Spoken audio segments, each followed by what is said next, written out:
की येणाऱ्या राजकीय घडामोडी ह्या तुम्ही बघत आहात, त्या तुमच्या अनुभवानुसार ज्या राजकीय घडामोडीमध्ये येणाऱ्या काळामध्ये सांगोला तालुक्याच्या राजकारणाबद्दल आपलं काय मत आहे? सांगोला येणारी 2024ची विधानसभा निवडणूक येणाऱ्या 19 तारखेला मतदान होणार आहे. सांगोल्याची परिस्थिती बघितली तर गेली अनेक वर्ष झालं या ठिकाणी, गेली 50 वर्ष स्वर्गीय आबासाहेबांनी या ठिकाणी नेतृत्व केलं.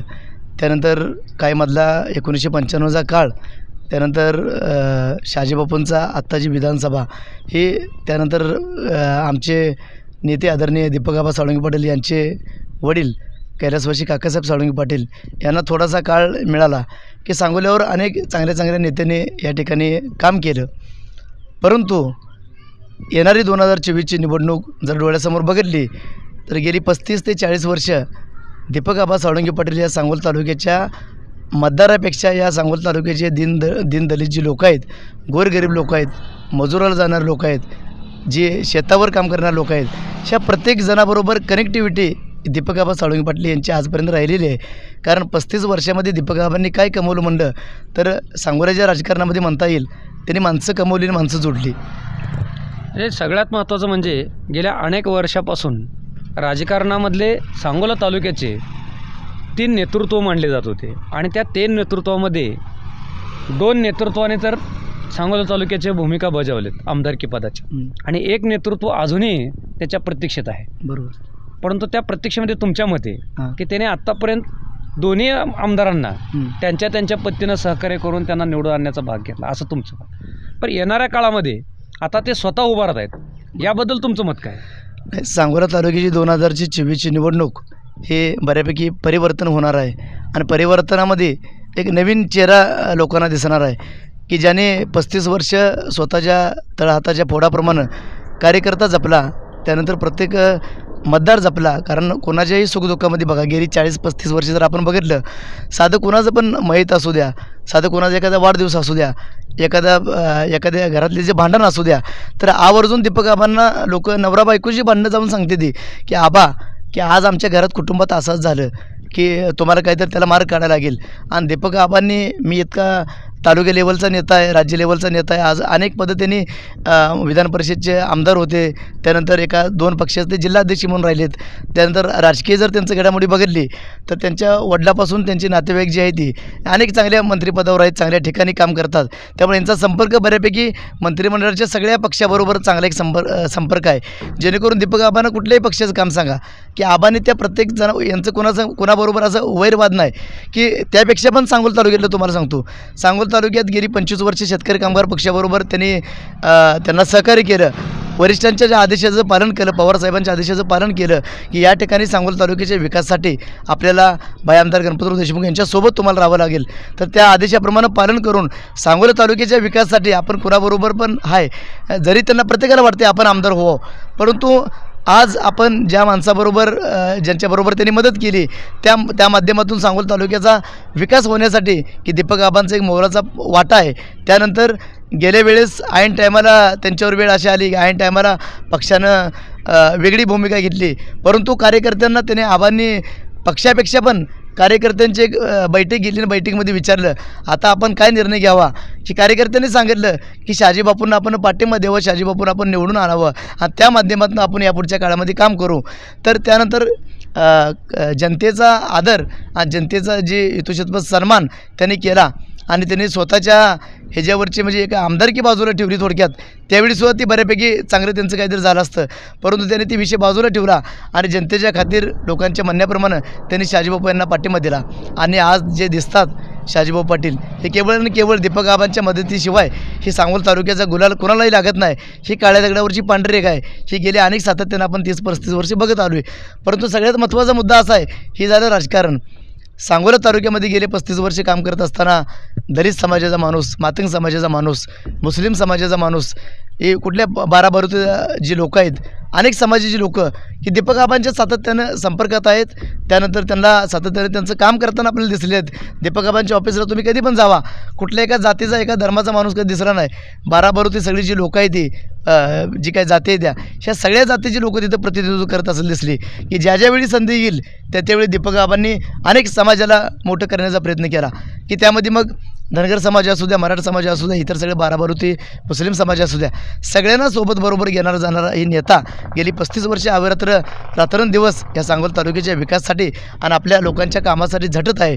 त्यामुळे साहजिकच येणारी 2024ची निवडणूक जर कोणीही जर बारक्या पोराला जर विचारलं तर साहजिक गोष्ट बारक्या पोराला पण कळेल की आपल्या घरात कोण आलतं, आपल्या घरात कोणा संकट संपर्क आहे, आपल्या घरातलं कोण कोणाच्या नेत्याच्या संपर्कात आहे. ही जर परिस्थिती बघितली तर 100% दीपक आबा तुम्हाला एक नंबरचा नेता दिसेल. कारण दीपक आबाची कनेक्टिव्हिटी प्रत्येक जाती धर्माच्या तुम्ही नीट बघा, गेली 35 वर्षे कुठला पण व्हिडिओ काढा, प्रत्येक हिंदूच्या कुठल्या प्रत्येक कार्यक्रमामध्ये दीपक आबा तुम्हाला दिसते ती, मुस्लिम समाजाच्या कुठल्याही कार्यक्रमामध्ये तुम्हाला दीपक आबा दिसते ती, इतर कुठलाही समाज घ्या, समाजाच्या प्रत्येक कार्यक्रमामध्ये तुम्हाला दीपक आबा त्याच टायमिंगला त्यांनी त्यांची परिस्थिती नसताना त्यांनी प्रत्येक मदत केलेली आहे. बरं त्यांना प्रत्येक कामाला आर्थिक मदत असू द्या किंवा कुठल्या पण तुम्ही काही पण सांगा की 100% दीपक आबा त्या समाजाच्या कामाला धावून जातात. कारण अनेक समाजाचा विश्वास गेली 35 वर्षे दीपक आबांनी संपादन केला आहे. आणि जे त्यांनी गाव दौरा काढला होता, गाव दौऱ्याच्या माध्यमातून दीपक आबाला एक विश्वास तयार झाला की आपण म्हणतोय तसं नाही, दीपक आबांना पण वाटायचं की आम्ही 50-60 हजार मताचं मालक आहे.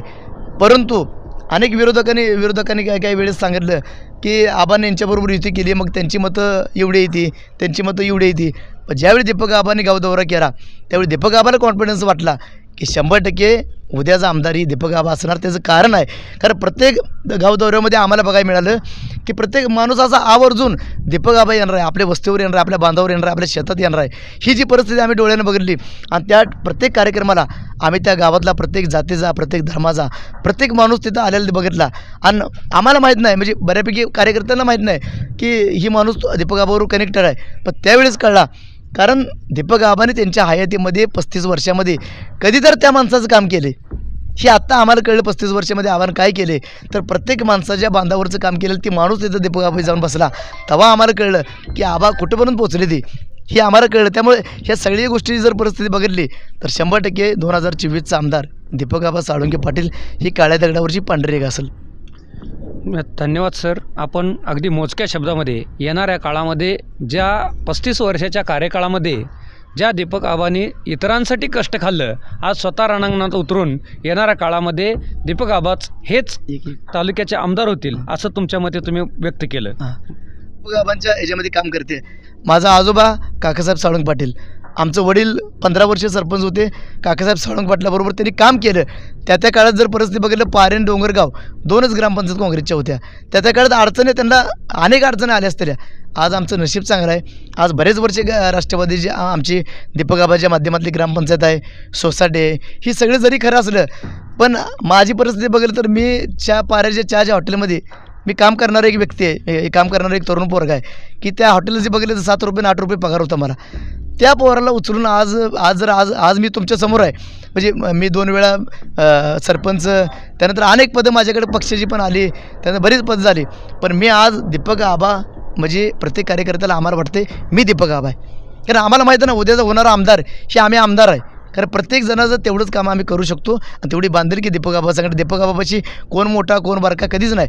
कोणी पण जावा हक्कानं फोन करा आबाला, आबा माझं काम आहे, आबा 2 मिनिटं त्याला माघारी फोन करते ती. ही दीपक आबाचं गणित आहे. त्यामुळं ही सगळी परिस्थिती बघितली तर सांगोल्याचा आमदार 100% दीपक आबा झाला पाहिजे, होणार आहे. ही 100% काम केलेलं कुणी नाकारू शकत नाही, त्यात काही वाद नाही. पण आबांचं ही जर बघितलं, आपलं सामाजिक जर बांधिलकी बघितली, आपला अनिल मोठे सभापती तुम्ही बघितला की धनगर समाजाचं पोरगं एका दुधाच्या केंडावर दूध डेअरी होती त्या ह्याची, तर त्या त्याची स्वतःची गाडी होती, स्वतः केंड ती उचलत होतं. त्या समाजाच्या पोरगाला, धनगर समाजाला न्याय कसा म्हणायचा ही दीपक आबाकडनं शिकाव. सगळ्या गोष्टी बाजूला ठेवल्या, पण केवळ त्या समाजातलं पोरगं माझं जिल्हा परिषद सदस्य झालं पाहिजे. आणि त्याला नुसता जिल्हा परिषद सदस्य केलं नाही, सोलापूर जिल्ह्याचं सभापती केलं पशुसंवर्धनचं, ही दीपक आबाकडनं शिकायचं. आमचा चंदू करांडे जर तुम्ही बघायला, कालचा जी सरपंच डिस्कस आहे, त्या चंदू करांडेच्या घरी मी आबा गेलतो ज्यावेळी त्यांचं वडील वारले. बांधिलकी दीपक आबाची काय बघा, नुसतं वैयक्तिक कार्यकर्त्यापुरतं नाही, दीपक आबाची बांधिलकी त्या पिढ्याने पिढ्या जी लोक काकासाहेब साळुंखे पाटलापासून आपल्याबरोबर आहेत, त्या कुटुंबाची त्यांचं नातं एकनिष्ठ घट्टपणा नातं आहे. त्या कुटुंबात काय चाललं आहे, काय अडचण आहे, काय झाले, काय बिघडले, एवढं दीपक आबा ते बघत असतात. त्यामुळं ज्यावेळी त्यांच्या घरी गेलो, आबांना एवढं सांगितलं, आबा ही पोरगं ऊस तोडीचं उचल घेतं आहे आणि ऊस तोडीला जातं आहे. ज्यावेळी आबांनी बघितलं त्यावेळी परिस्थिती अशी होती, डोळ्यात पाणी यासारखी परिस्थिती होती.